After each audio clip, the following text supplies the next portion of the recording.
Welcome to another episode of the $40 Cricket Podcast with Jim and Akim. We'll be doing a preview of a well anticipated clash in this year's Cricket World Cup between Australia and South Africa. These two teams have been known to produce some of the most exciting World Cup games over the years.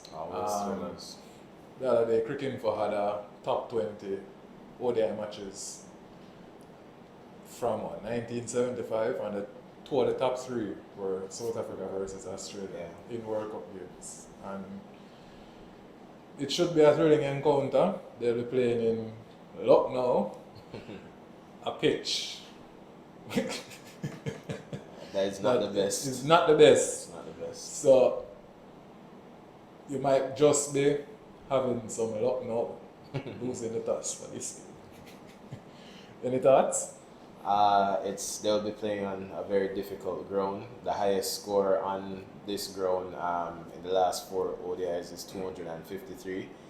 It was a surface that received a lot of complaints during the IPL, and it was dug up. So the pitch conditions should play a big factor here. I think coming into the game, you'd say that South Africa are probably favourites. The favourites of this encounter, it's not something that happens very frequently. When you think of the two teams coming up against each other, especially in ODI cricket, Australia has been a powerhouse in ODI cricket for a number of years. Not the strongest team now, especially the batting unit, bowling unit, lacking quality spin bowling, I believe, but it should be a very interesting encounter. South Africa coming in with a batting lineup that is firing on all cylinders, really, so it should make for good viewing.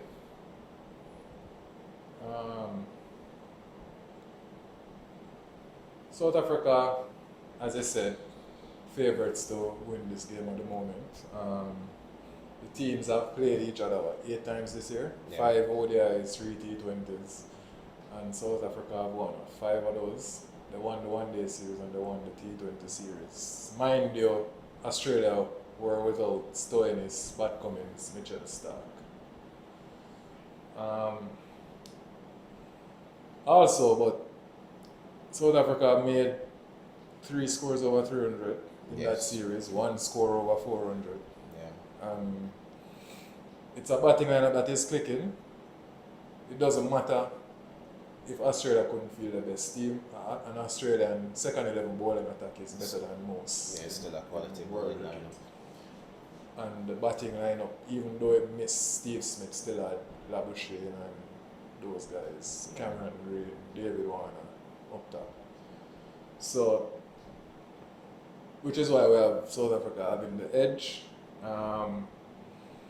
The last game saw them playing the extra fast bowler, the extra pace, with the extra pace of the youngster Gerald Cwc. I think he'll be missing this game for Tabraiz Shamsi. I think Shamsi will be licking his lips to get a ball on this surface here. I, for one, would be excited to bowl on a pitch like this that should favour spin bowling conditions.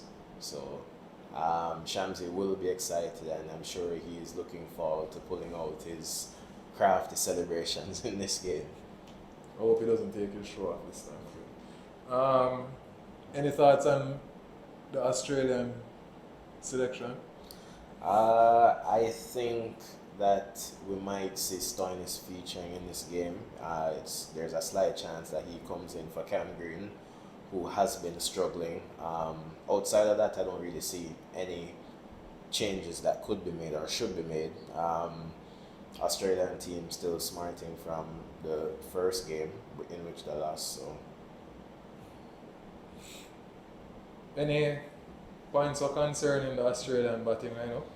A number of points for concern for me. I think that Cam Green is very likely that he'll come out. Mitch Marsh didn't get many in the first game. He has been having a decent year in one-day cricket, so no real concern there. It's important that Steve Smith and Marnus Labuschagne get runs in this game. They are two of the better players of spin in that Australian lineup, along with David Warner, who is a prodigious player for them in one-day cricket, very good player. He got some runs in the last game, but those three will be three key players, especially on a surface that might not be the best and might not suit very elegant stroke play. Steve Smith is a run scorer, quality batsman, world-class batsman in all formats, and he will find a way to dig in and get stuck in a game like this. Marnus Labuschagne sort of off a similar mold to Steve Smith. He has a budding reputation in world cricket, and Steve Smith is somebody that he looks up to. This is a World Cup that we mentioned previously that he will be looking to really stake his claim as a white ball batsman and a 50 over batsman because he wasn't selected in the original squad. Cause for concern with me, Alex Carey. He has one score above 40 in his last 12 or 13 one-day international games. That score was 99 that was scored against South Africa, their opponents for the next game, but his form and the position in which he bats in that team is a major cause of concern for Australia. He's somebody that needs to hold the middle to lower order together, and he's somebody that you would think possesses the tools to do well in the subcontinent. He's a very good sweeper of the ball, seems to use the depth of the crease well, plays cross-batted shots well, but it hasn't really been coming together for Alex Carey batting-wise in the last 12 months or so. So he is somebody that Australia will be looking at and hoping that he will have a good game here. I think this game is pivotal on which team wins the first 15 to 20 overs. It might be generally on difficult wickets. There are always new balls scoring wickets. You have to get runs early, consolidate in the middle, and try and go hard at the end. It's not a wicket where you can go hard right through. And Australia's middle, as it pertains to lasting innings and hitting through the game, hasn't been going so well. In the series against South Africa that they just played, they had scores of being bowled out for 200 three times after being 100 for 1, 100 for 2. And then when you think about even the first game as well against India where they struggled to 200. So it's a game of the opening batters and the number 3, as well as which team's spinners can be most consistent.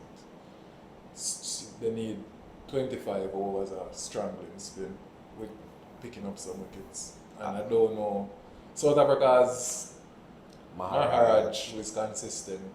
And Shamsi has been doing well against Australia. But Australia has Glenn Maxwell as their frontline spinner, along with Zampa, who is out of sorts. Adam Zampa has gone wicketless in 4 of his last 11 one-day international games, I believe, this year. He is somebody who has been struggling, and it's a bad time for him to be struggling, especially with a World Cup in Asia, in the subcontinent, where you'd expect him to play a key role. But I believe that Australia's spin bowling stocks are weak at this tournament, and I believe that it will be a key factor in probably preventing them from getting into the top 4. In my estimation, this isn't the strongest Australian squad. In the batting department, and spin bowling is lacking for them in this tournament. Well, Australia will just have to hope Mitchell Stark can strike early with that swinging new ball. Hazelwood will be Hazelwood. And Pat Cummins. Pat Cummins as the first change bowler, very skillful bowler. With a load of the captaincy on him though, he didn't bowl that well last game. Struggled. And some of the plans on the field placing has left a lot to be desired. Even in Test cricket, it has left a lot to be desired. So We have South Africa to win this one quite comfortably. Yeah, them. I have South Africa to win as well. Who do you think will be a key player for South Africa in this game? The cock. Quinton? Oh, I agree, especially considering how the pitch might play in the middle overs when the ball gets old and spin comes on. Runs at the top will be important. Quinton in good form, got 100 the last game. He'll be somebody important here. I'm looking forward to seeing Shamsi getting wickets. I want him to play, and I want to see him picking up 3 or 4 wickets for probably 50 runs, 45 runs in this game. So that is something for me to look forward to personally in this game. Alright, guys. Thanks for watching another episode. Alright, thanks for watching, guys.